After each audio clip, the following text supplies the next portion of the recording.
What is up, Eastern Oregon? This is Dodzy, and this is your sports show for Wednesday, November 3rd, 2021. First off, I got to say happy birthday to my lovely little sister. She's the baby in the family. She's my girl. Happy birthday, Kelly. I love you with all of my heart. This is all brought to you by Rockin' Sons Tire and Auto. It's that time of year, man. Get down there, east end of Adams. Get those snow tires. Get them on. The snow is coming, trust me. And JB and the boys are the ones that you can trust when it comes to your snow tires. Rockin' Sons Tire and Auto, east end of Adams. Go see JB and the boys. Sports, real quick. This weekend, we had a tough game against Gonzaga for EOU men's basketball. They're the number one team in the country. I have a documentary coming out on that, and here's the teaser.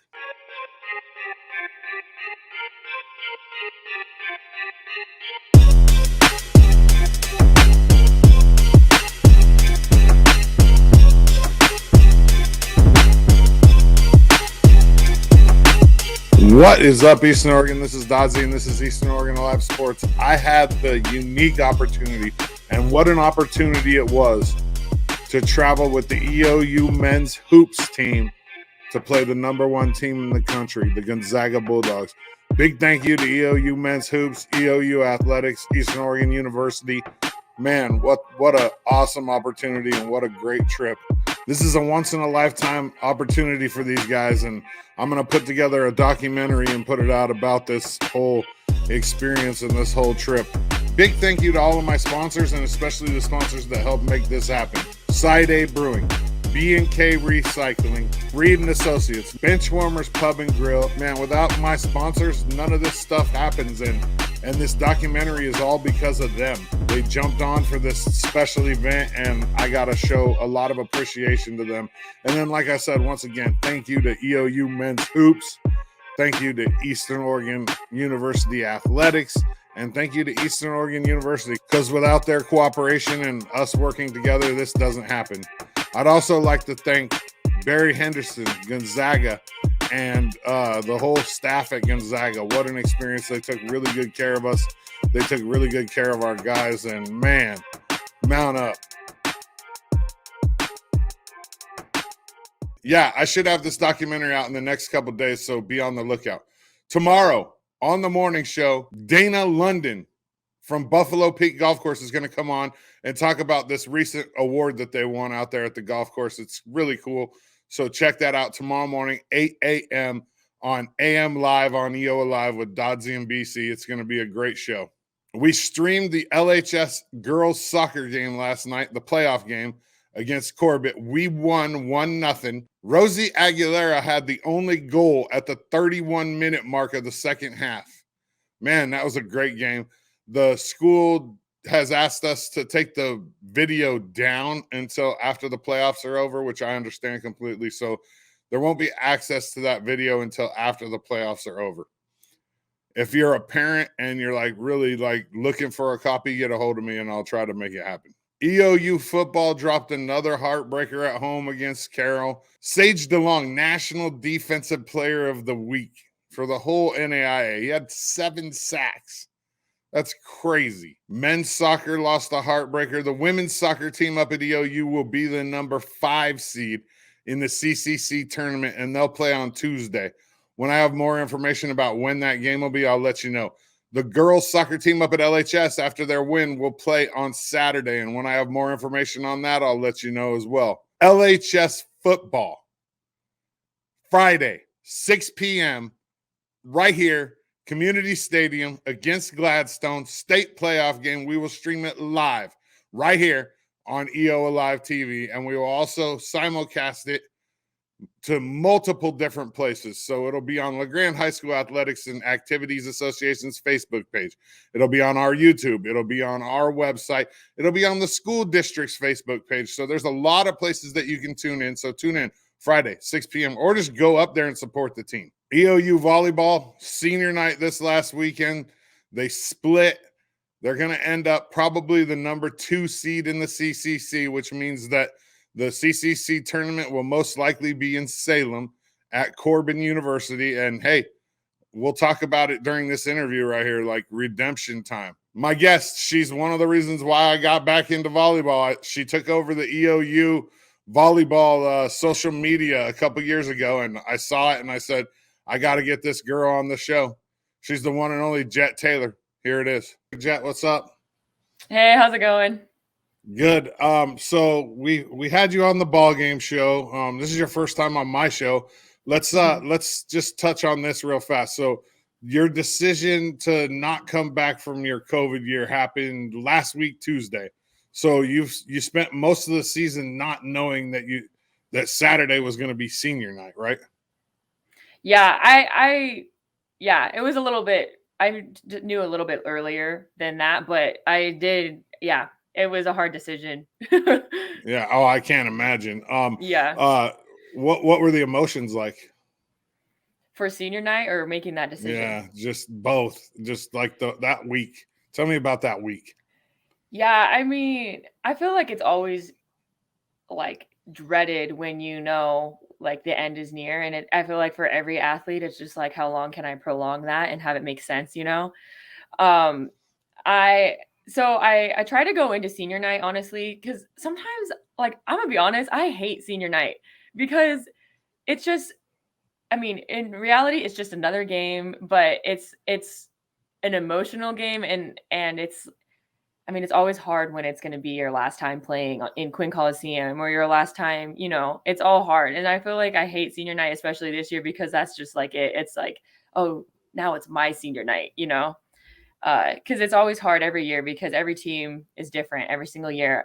All 4 years I've been here, every team has been different, but it's like, all right, well, this is my senior night. Like, I'm the one that's leaving. So I honestly tried to not think about it as much as I could. Like, I remember before, I had it in my head before I went to the game. I was like, I'm not going to cry. Like, I'm just going to go and kick some butt, hopefully. And that was like my mentality going into it. So I feel like I processed a lot of the emotions before senior night itself. And then I think that I'm kind of, I mean, I'm it's like in the back of my mind right now, but I don't want to focus on me leaving as much as I want to focus on just cherishing the rest of this season. So that's kind of where my headspace is right now. But I know that I'm going to have a lot of emotions that I'm going to have to deal with, and probably some sort of identity crisis when volleyball is over. It's a real thing though. That coming out of your mouth does not surprise me, not even a little bit. Well, it's like volleyball's been like the love of my life for the last like decade of my life. And even before then, my whole entire life, I've dedicated primarily to being an athlete. I like softball, basketball, track, whatever it was growing up. And so, yeah, I feel like that was one thing why I knew I wanted to make solidify my decision before the end of the year, is because I wanted to have the closure of having a senior night, not only because I was going to be done here at EOU, but also just like to have that closure of like the end of my entire athletic career, Yeah, definitely. So you guys right now, you're second in the conference behind Corbin, and we talked a little bit about this before. Last year they got us twice. Or no, last year we got them twice, and they got us in the conference championship here. Yeah. Well, it's like flip-flop this year. Tell me a little bit about that. Yeah, I think that we knew coming into this season that it was probably going to be us and Corbin at the top of the pack. And especially because Corbin last year, they're a really good team, but they're super young. And so we knew that they were going to be good again this year. I think the first time we played them, we got a bit of the blunt end of the stick because they were our opening weekend for conference. And that was our first weekend with our full team because all preseason we only had 9 players because of COVID-19 problems. The dreaded C word. Yeah, so that was rough because it was like, I think that Tuesday or Wednesday we got our full team back, and then it was like, all right, we're playing Bushnell and Corbin, and it was like, here we go. But yeah, and then the second time we played them at Corbin, and we lost in 5. But I felt like when we played them there, that was the first game where I felt like we had all the pieces put together. Because like I think ever since our first weekend playing Bushnell and Corbin, we've been building as a team ever since then. And I think that when we played Corbin, we put all the pieces together for the first time. I felt like we were defending really well. Our block was there, our offense was there, and then we had them a couple times on game point. We had a couple game points in the fourth set for us to win, and we just like didn't get it done then. And then just like a few crucial errors in the fifth set. But just knowing that was a battle, and then last year when we played them there, and that was the game when we were down like 20-8 in the fourth set and down 2-1, and then we came back and beat them in the fourth and beat them in the fifth. So it's like it's always a battle between us and Corbin. So I mean it sucks really bad. I get, like, for lack of a better term, that we're not able to host this year the conference tournament, but I think that we all have a chip on our shoulder definitely to go beat them at their place and win the tournament, because nobody on the team right now has won a conference tournament, but except for the freshmen, we've all been in at least one. Like I was saying before, I've been in the conference tournament championship every single year I've been here and lost it every single year.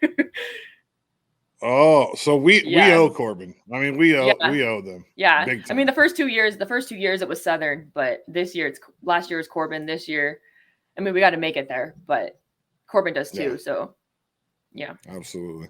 So let's talk about this. Your honorable mention your sophomore year, first team all conference last year, probably some sort of all conference this year.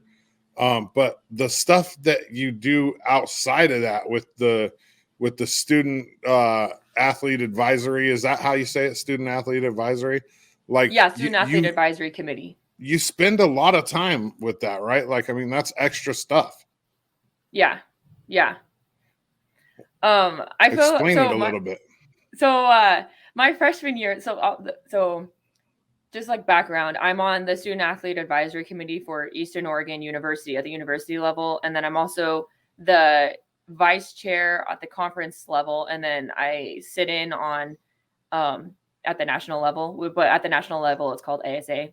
But so the way I got into it my freshman year, I was like in the locker room, and it was just me and Megan Bunn and maybe one other person. And Megan Bunn was on student athlete advisory committee at that time, but she was like a senior, so she was leaving. So she was like giving up her chair.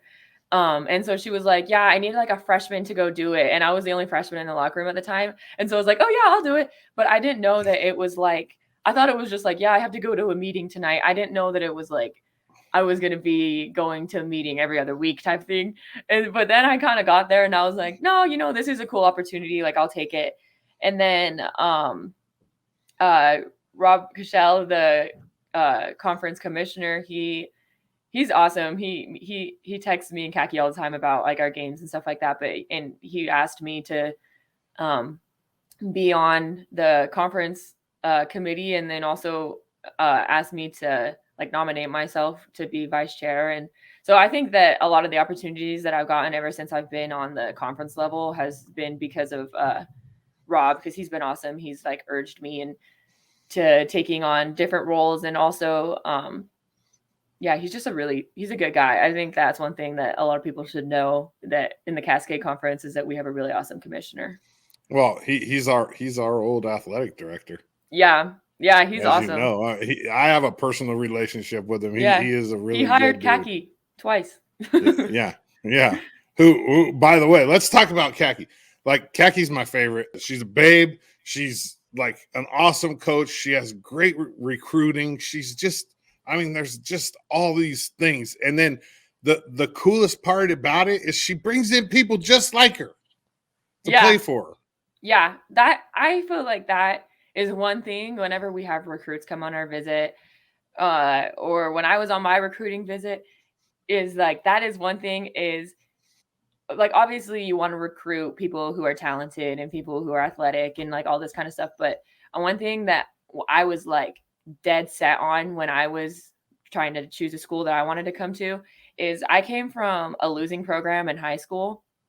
And that just I can't, like, it gets under my skin. Like, I'm just so competitive that I just can't, I just can't handle that. So that You was one can't thing. tell when you're on the court or anything.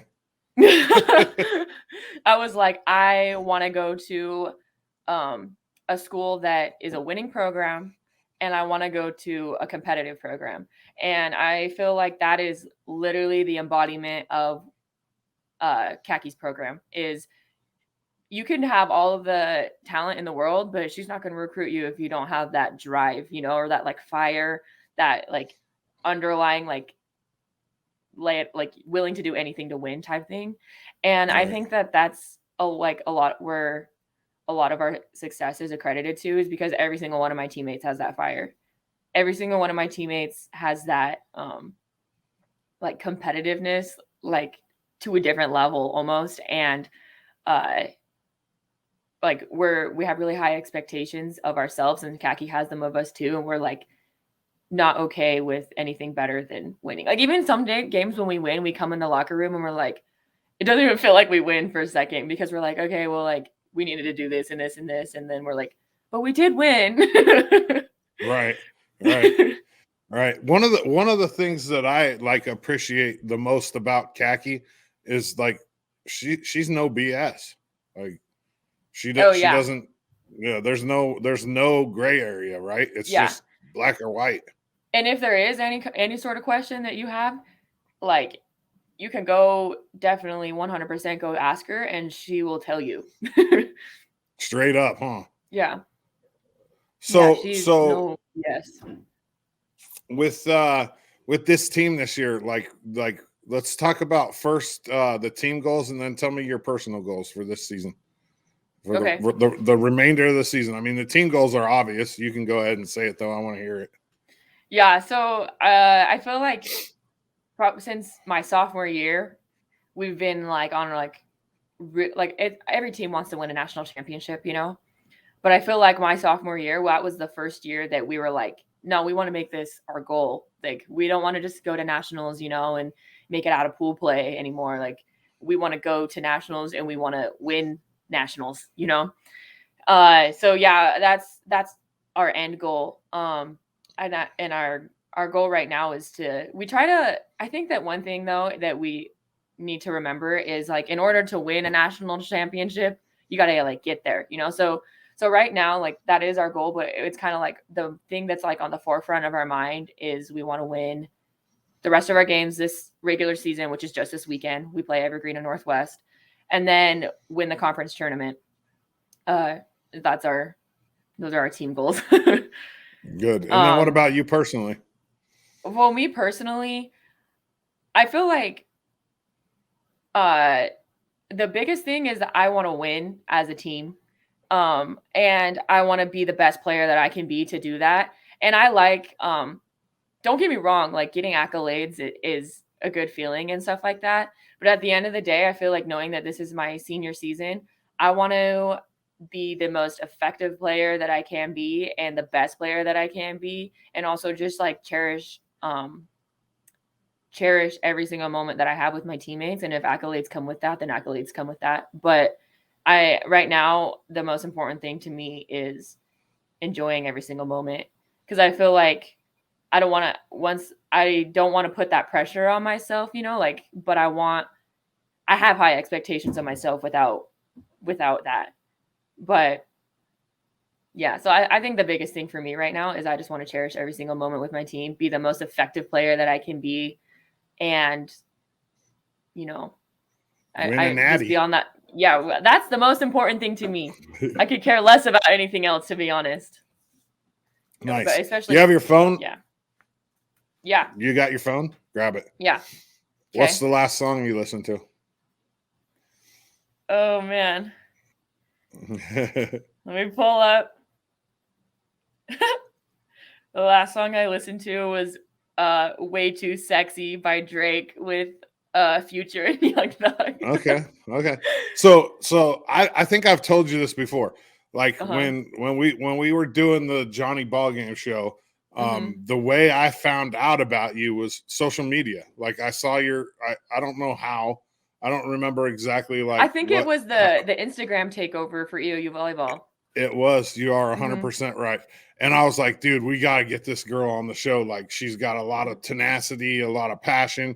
And then so I have to say thank you, because that got me back. I love volleyball. Like, when I was younger, I loved volleyball.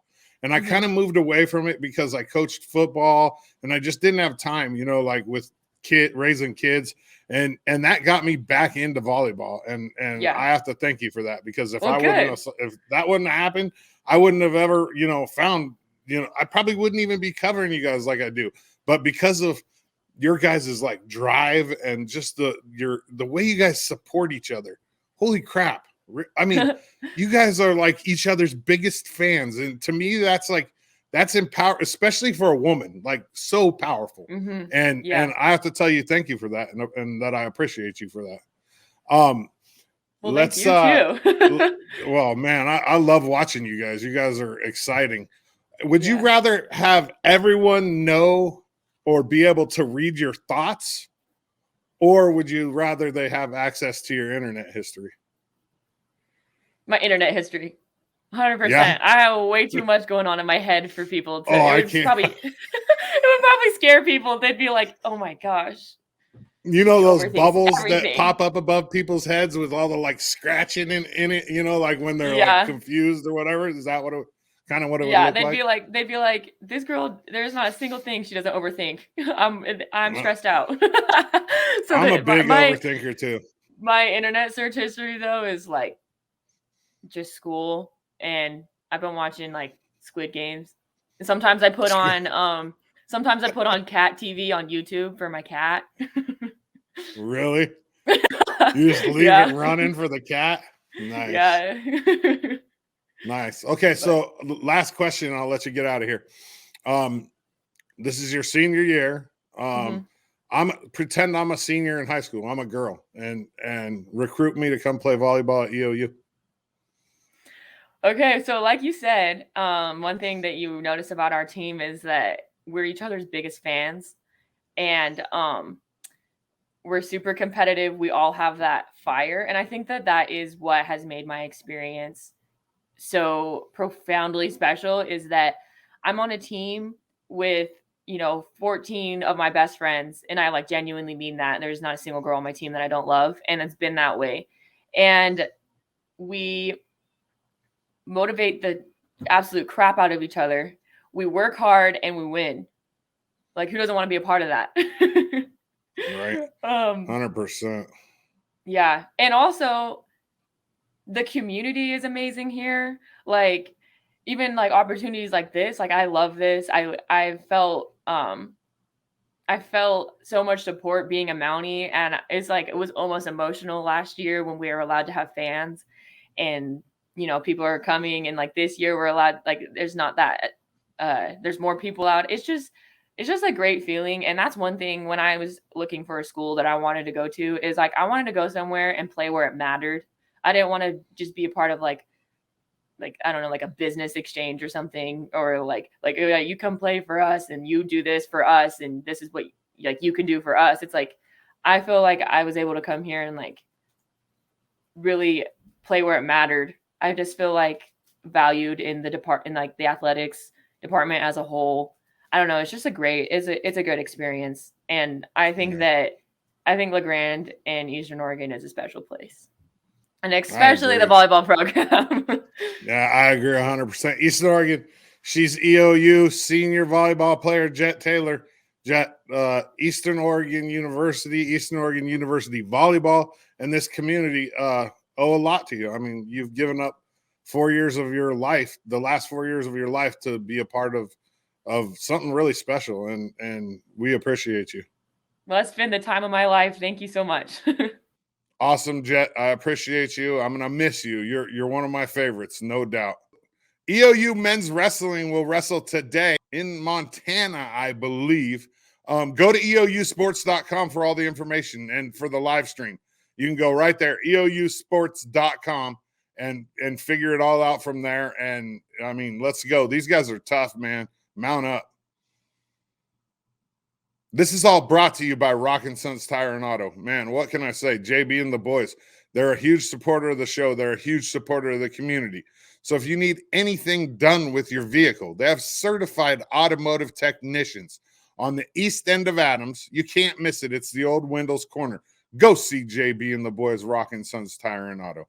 Eastern Oregon. That's all I got for you on a Wednesday. Hump Day. I'm Dodsey, and I'm out.